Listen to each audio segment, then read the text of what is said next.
Desde temprano, el primer informativo del Cantón Rumiñahui y el Valle de los Chillos.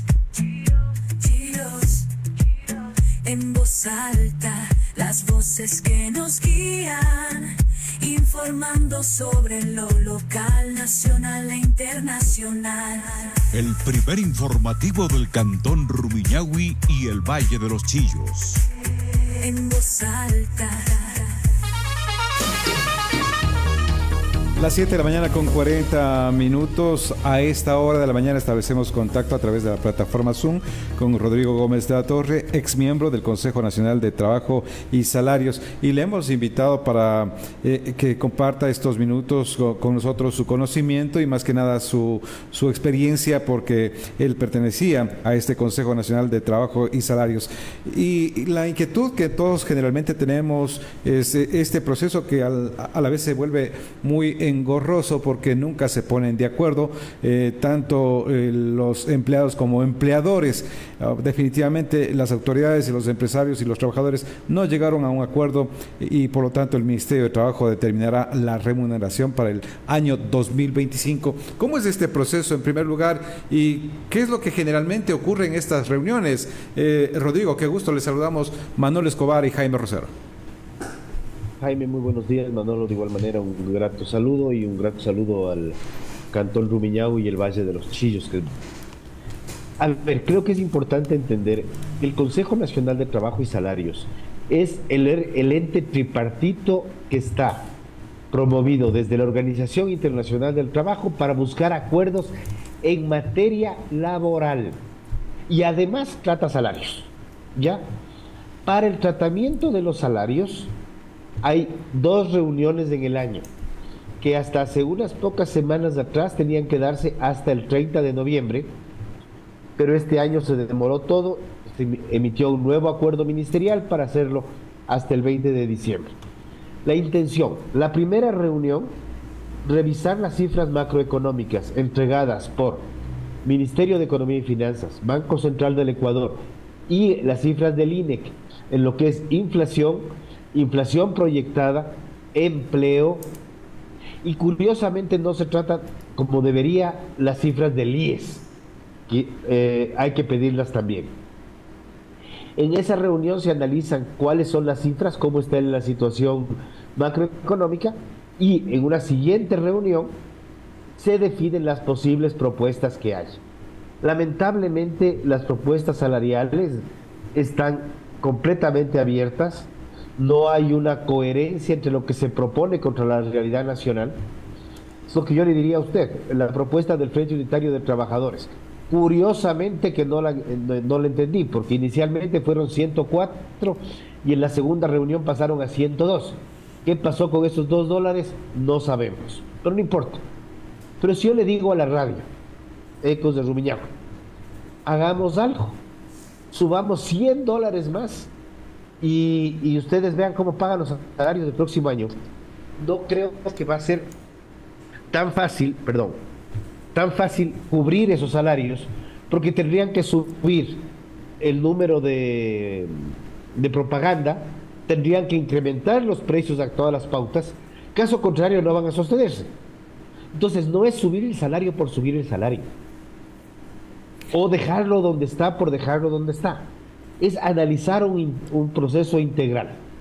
A esto, de no haber acuerdo, lo que dice la ley es: se aplicará la inflación proyectada para el año que viene, de forma que el poder adquisitivo no se pierda.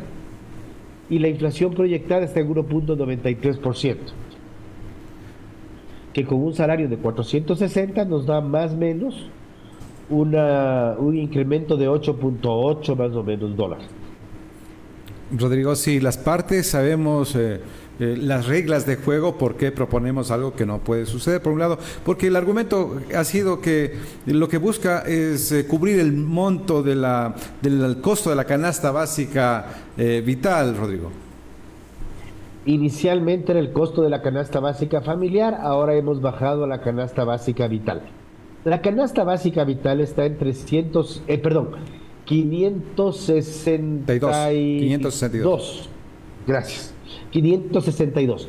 Cuando nosotros vemos que cuál es el salario real del trabajador, que no es 460, es 536, y lo explico.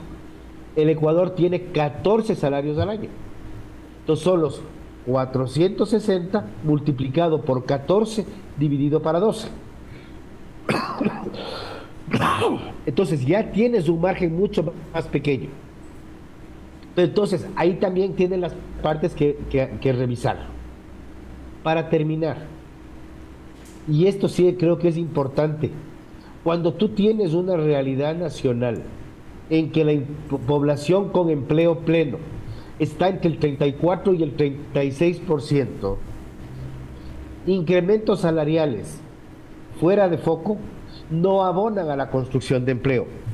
Si lo hicieran, los dos incrementos que tuvimos en el gobierno de Lazo de $25 cada uno, que dieron $50, ya hubiéramos superado el 38% pues, de empleo pleno. Y a diferencia de lo que pasó, es que el empleo pleno se cayó más aún.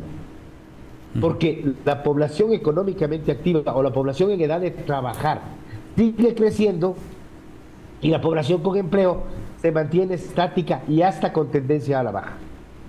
Y de acuerdo al planteamiento de los empleadores, se mencionaba y se destacaba en estas reuniones que lo que se podría subir es, no sé si alrededor de $4. Eso también dan esos números que usted menciona que tienen que tomarse en cuenta.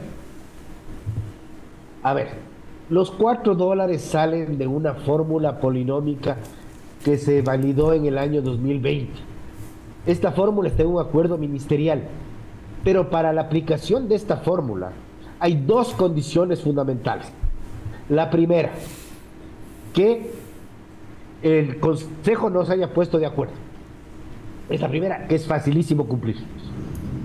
La segunda, que el Ministerio de Economía y Finanzas no haya entregado la inflación proyectada para el año que viene. Pero en este caso sí tenemos la inflación proyectada. Lo que hace el sector empleador es buscar también mecanismos de negociación,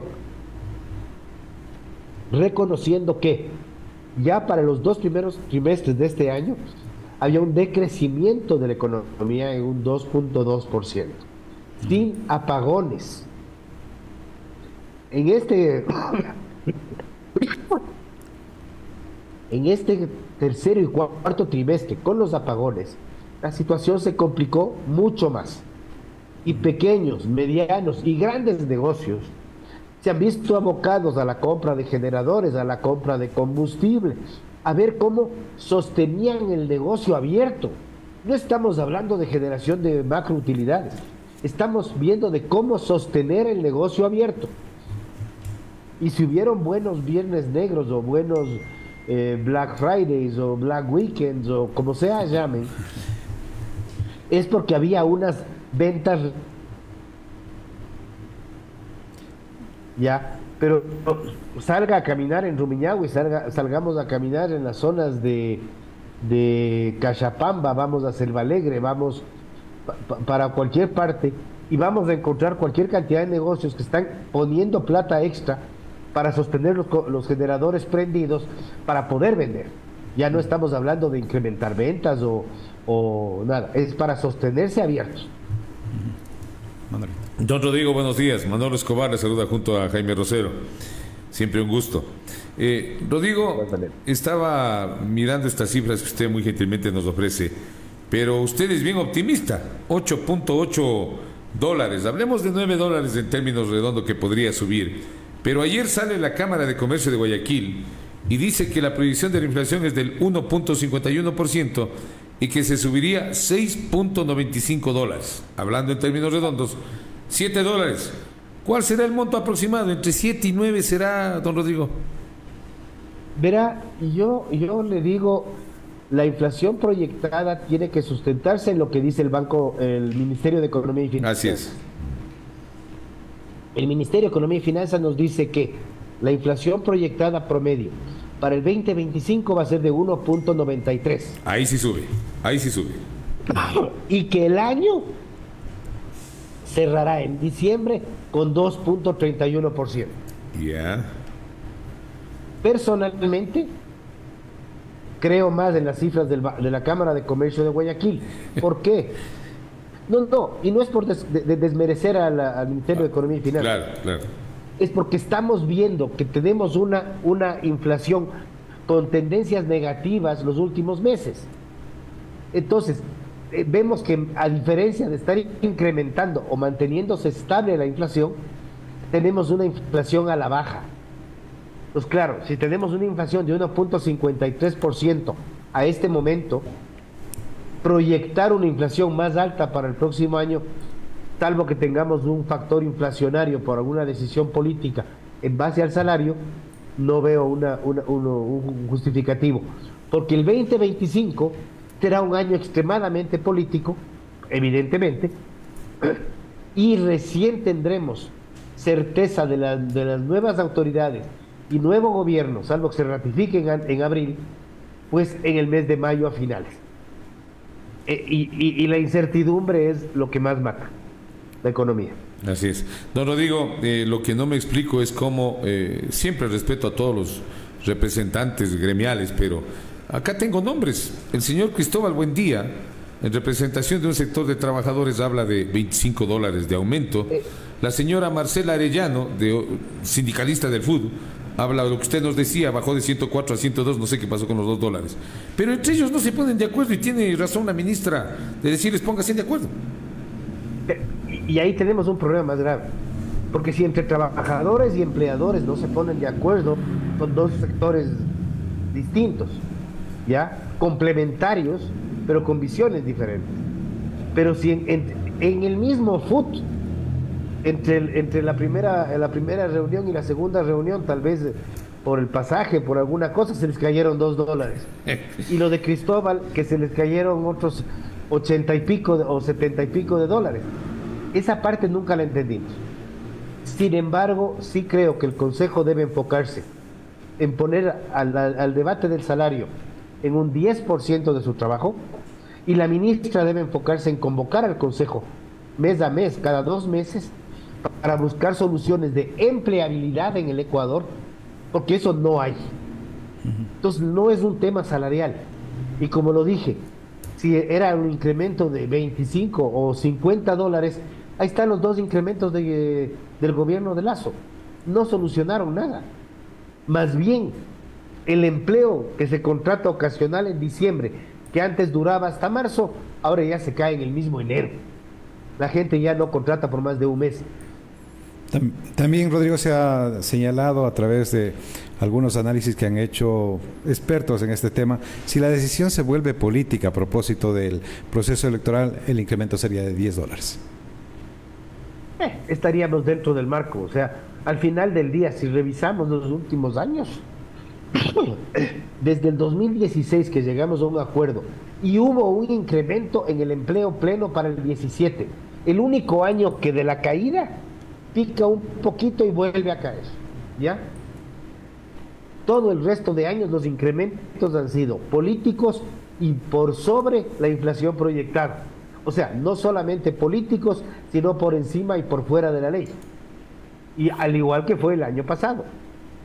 Entonces, una raya más al tigre, diríamos algunos. A propósito de la crisis energética, estimado Rodrigo, hoy inicia el apagón industrial que prácticamente afectaría a la producción de cemento y acero, y sus dirigentes o su dirigencia ya ha hablado y ha mencionado de que esto también puede afectar al empleo a propósito de lo decidido por el gobierno. A ver, inicia el apagón industrial de 24 horas para 7 empresas, pero la ministra también fue clara en corregir inclusive al representante gremial, a Francisco Jarrín, cuando decía que las otras empresas del sector industrial mantendrán sus apagones ya programados previamente. Entonces, el apagón industrial es para todos, para unos totales y para otros parciales. ¿Qué pasa con la empresa que tenemos en Rumiñahui? Encador tuvo que hacer peripecias para implementar sistemas de generación lo más pronto posible. ¿Qué pasa con las bodegas de Supermaxi? Ellos ya son autogeneradores. qué pasa con las otras empresas del Cantón Rumiñahui, para no irme muy lejos. Y por un tema territorial, de área, el Cantón Rumiñahui es un cantón pequeño físicamente, pero tiene empresas importantes. Esas empresas han tenido que ver cómo se mantienen funcionando y operativas con autogeneración. Y tal como esa es una realidad. Rodrigo, y tal como están las cosas, tal como se presentan, definitivamente a partir del 20 de diciembre se terminarán los apagones. Se terminarán los apagones para el sector residencial y tendremos un periodo de entre comillas, descanso por el feriado. Y el feriado amplio implica que hay un menor consumo, pero también una menor producción. Pero para enero no vemos todavía una solución real. No sabemos qué pasa con Progen. Está ingresando Toachi y Pilatón con las primeras pruebas del día de hoy, que se espera que lleguemos a 68 megavatios. En enero ingresará otro tanto más. Pero hay proyectos que todavía están en pendiente. O sea, yo veo que para el primer día laborable del mes del próximo año estaremos con nueva programación de apagones, cortos tal vez, pero todavía veremos apagones lamentablemente. Y yo en este aspecto yo sí quiero recalcar que la ministra Manzano es lo que menos nos ha sido lo más clara posible en la información que nos ha entregado. Se está haciendo ciertas cosas, sí, pero también el tema de los generadores, el tema de la generación térmica está dando problemas todavía y no hay claridad. Creo que todavía hay mucho por hacer y los problemas estructurales no han sido resueltos. Y me ratifico, los problemas estructurales de generación eléctrica no han sido resueltos. Don Rodrigo, para puntualizar nomás por el tiempo, pero hasta la noche del 24 tiene que estar listo el nuevo salario básico unificado. Hasta el 20 debe estar ya anunciado. 20, y ojo, ¿qué es importante? Me regreso a la radio. ¿Qué pasa si la radio estaba programando subir 3 personas el próximo año? Como ya les puse, viendo que vayan a tener más empresas, más publicidad, más apoyos. Ya. Ustedes necesitarían saber cuánto les va a costar la nómina a partir de enero para ver si pueden subir 3, 2, una o ninguna. O de pronto, al ser una situación tan política, digamos que se suben los $25 y hay que ver, la radio de pronto tiene que tomar una decisión, al igual que cualquier empresa, de decir, uy, cholitos, con 25 más, yo tenía 10 trabajadores, me voy a quedar con 9, que es lo que la nómina me permite pagar, sobre la programación real de mis ingresos. Listo, con eso nos quedamos, Rodrigo. Más rápido se decida, mejor. Perfecto, con eso nos quedamos. Muy gentil por atender este requerimiento periodístico. Don Rodrigo, que tengan buen día. Muchas gracias. Unas felices fiestas también. De igual manera. Son las 7 de la mañana con 58 minutos y gracias a Rodrigo Gómez de la Torre.